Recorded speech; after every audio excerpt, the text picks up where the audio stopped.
आज भगवान बिरसा मुंडा जी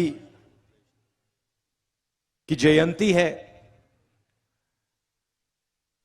और आपने मुझे भाषण देने का मौका दिया। ऐसे दिन पे आपने मुझे बोलने का मौका दिया, इसके लिए मैं आप सबका बहुत आभारी हूं और दिल से धन्यवाद करना चाहता हूं। ये कोई मामूली दिन नहीं है। बिरसा मुंडा जी अंग्रेजों से लड़े और 24 साल की आयु में अंग्रेजों ने उनकी हत्या की। जो भी उन्होंने करना था वो उन्होंने 24 साल में कर डाला। लोग लंबी जिंदगी जीते हैं, 60, 70, 80 साल जीते हैं, तब भी जो इन्होंने 24 साल में कर डाला वो नहीं कर पाते हैं। आज भगवान बिरसा मुंडा जी की सोच पर आक्रमण हो रहा है। स्टेज से आपने भाषण सुने,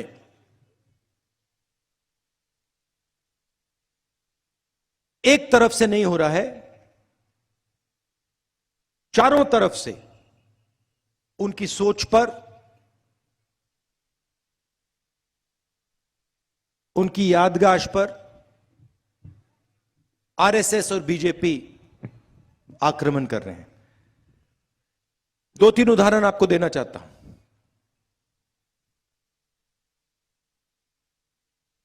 जब मैंने भाषण शुरू किया, मैंने आपको आदिवासी भाई बहन कहा। कहा नहीं कहा? कहा ना। आदिवासी का मतलब क्या है?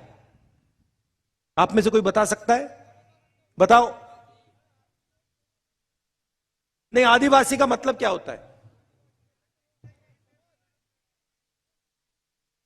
जो सबसे पहले था।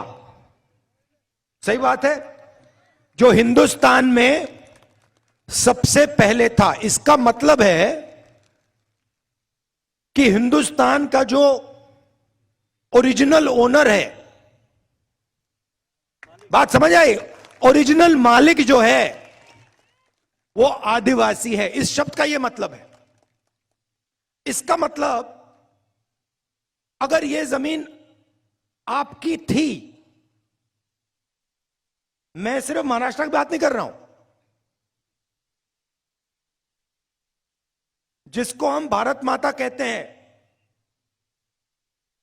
यह पूरा का पूरा देश, इस देश में सबसे पहले आप आए थे। मतलब सबसे पहले आपका हक बनता है। अब देखिए ये क्या चालाकी कर रहे हैं। ये कहते हैं आप आदिवासी नहीं हो, आप सबसे पहले नहीं थे, नाम बदला है। मगर ये मामूली चीज नहीं है, ये बहुत गहरी चीज की है इन्होंने। और भगवान बिरसा मुंडा जिस चीज के लिए लड़े, उसी चीज पर वो आक्रमण कर रहे हैं। भगवान बिरसा मुंडा जी ने कहा ये हमारी जमीन है, हम ओरिजिनल मालिक हैं। इसलिए 24 साल की आयु पे वो शहीद हुए। अब बीजेपी के लोग कहते हैं नहीं भैया, आप आदिवासी नहीं हो, आप वनवासी हो।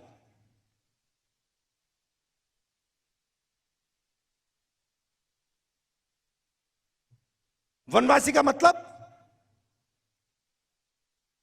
नहीं, आप गांव में नहीं रह सकते, आप शहरों में नहीं रह सकते, आप कॉलेज यूनिवर्सिटी में नहीं जा सकते, आप हवाई जहाज में नहीं उड़ सकते, आपको तो बस जंगल में रहना है।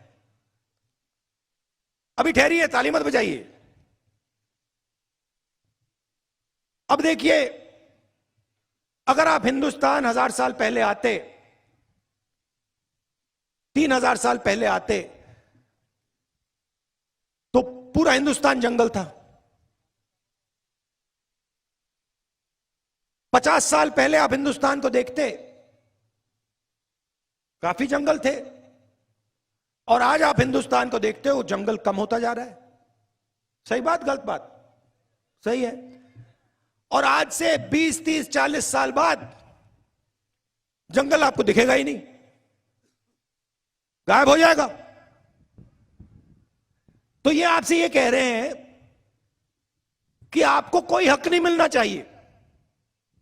जब जंगल गायब हो जाएगा तो वनवासी का कोई हक नहीं बचेगा। यह है इनका मतलब। ये आपसे कह रहे हैं कि यह जमीन आपकी नहीं है, और आपकी कभी नहीं रही, और कभी नहीं होगी। आप तो जंगल के हो। हम कह रहे हैं कि आप ओरिजिनल मालिक हो। यह पूरा देश आपका था, और आपसे यह देश लिया गया। तो अगर आपसे यह देश लिया गया तो आपको कुछ देना भी है। क्या देना है? आपके हक देने हैं, शिक्षा देनी है, स्वास्थ्य देना है, और देश का जो धन है उसका भाग आपको देना है।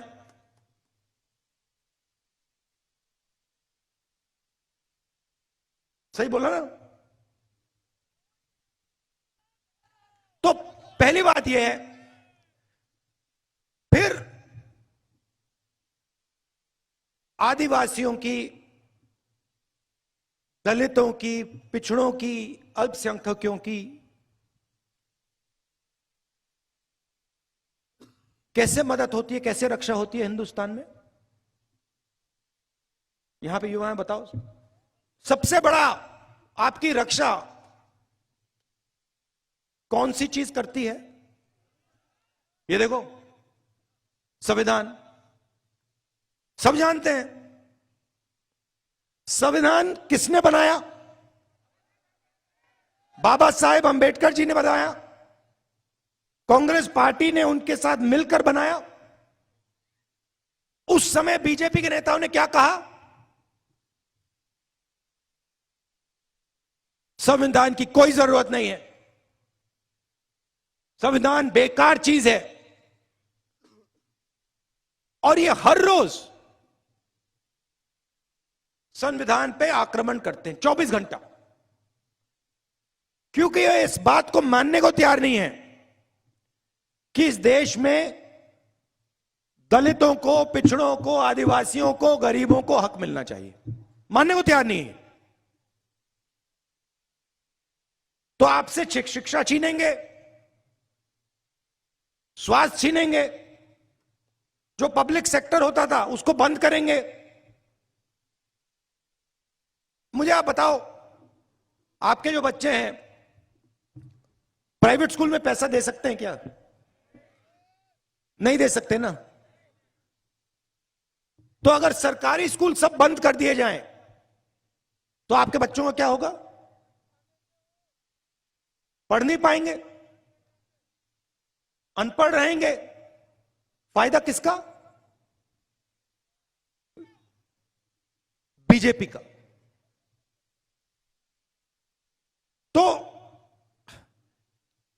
तो वो शिक्षा के सिस्टम पे आक्रमण करते हैं। अच्छा, जो प्राइवेट अस्पताल होता है, किसी को दिल का दौरा पड़ता है, कैंसर हो जाता है, सबको होता है। आपके लोग उसमें जा सकते हैं क्या? नहीं जा सकते। तो अगर सरकारी अस्पताल सब बंद कर दिए और पूरा का पूरा प्राइवेट कर दिया तो नुकसान किसका? गरीबों का, आदिवासियों का, दलितों का, पिछड़ों का, जहां भी ये राज करते हैं आप देख लीजिए, शिक्षा के सिस्टम को प्राइवेट हाथों में दे देते हैं, अस्पतालों को प्राइवेटाइज कर देते हैं। अच्छा, तीसरा रास्ता जिसको हम पब्लिक सेक्टर कहते हैं, पब्लिक सेक्टर में आपके लोग जा सकते हैं, सारी की सारी पब्लिक सेक्टर की कंपनियां ये प्राइवेटाइज कर रहे हैं, अपने ही 2-3 मित्रों को दे रहे हैं। तो रोजगार का रास्ता बंद, शिक्षा का रास्ता बंद, बीमार हुए तो अस्पताल बंद, और फिर आपसे कहते हैं भैया देखो हिंदुस्तान की बात मत करो, आप लोग वनवासी हो, बात करनी है तो जंगल की करो। जंगल में हक किसने दिया? कांग्रेस पार्टी ने दिया। फॉरेस्ट राइट एक्ट और पैसा कौन लाए? कांग्रेस पार्टी लाई। और बीजेपी क्या कर रही है? आपको कहती है आप वनवासी हो, और फिर जो आपका हक बनता है वो भी छीन लेती है।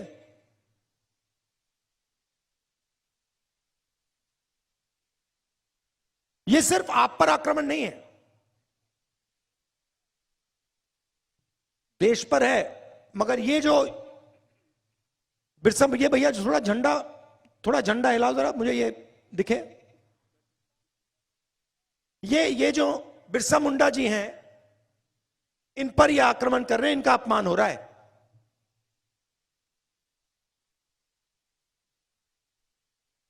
तो सबसे जरूरी बात संविधान की रक्षा, आदिवासियों को शिक्षा, उनके हक, उनकी जमीन, इससे बिना आपका काम नहीं होने वाला है। और यह लड़ाई सिर्फ कांग्रेस पार्टी लड़ती है। और मैं यह भी कह देता हूं, स्टेज से कह देता हूं, कांग्रेस पार्टी लड़ती है मगर और मजबूती से लड़नी चाहिए।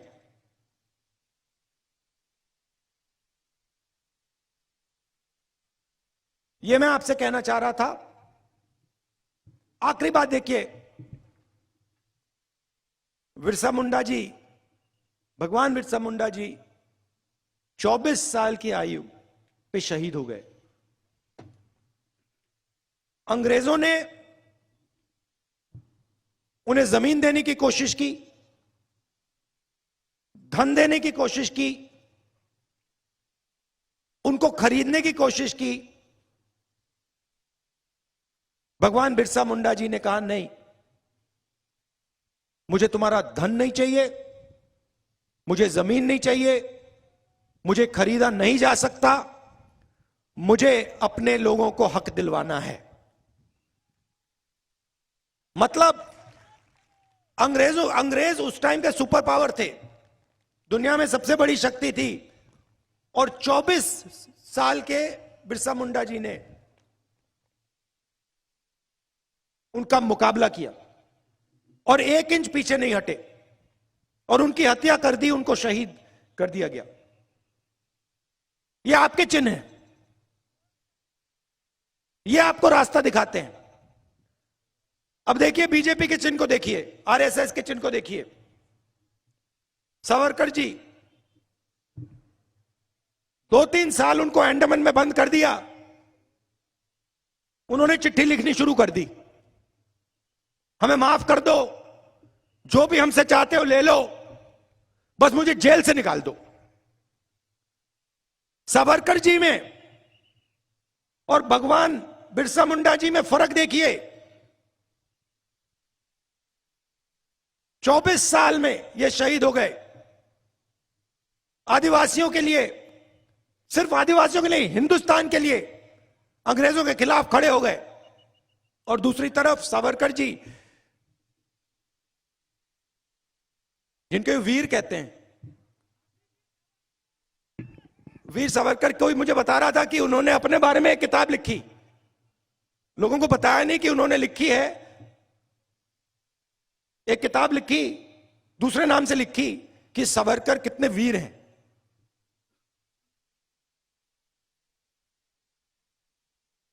और अंग्रेजों से पेंशन लेते थे,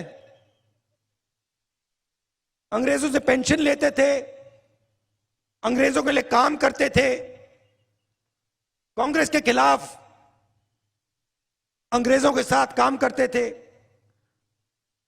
और 2-3 साल 5 साल में जेल के बाद सच्चे सावरकर जी पूरे देश को दिखे। चिट्ठियां लिखी और अंग्रेजों ने कहा आ जाओ, हिंदुस्तान के खिलाफ हमारे साथ काम करो। सावरकर जी ने हाथ जोड़े, कहा हां जी मैं हाजिर हूं, जो भी आप मुझसे चाहते हो मैं करूंगा। यह है आपके भगवान में आपके नेता और उनके नेता में फर्क। और मैं हर आदिवासी युवा से कहना चाहता हूं, यह देखिए, ये आपको रास्ता दिखाते हैं, इनका रास्ता आपको कभी नहीं छोड़ना है। और दूसरी बात, आप वनवासी नहीं हो, आप आदिवासी हो और आप ओरिजिनल मालिक हो इस देश के। बहुत बहुत धन्यवाद। जय हिंद।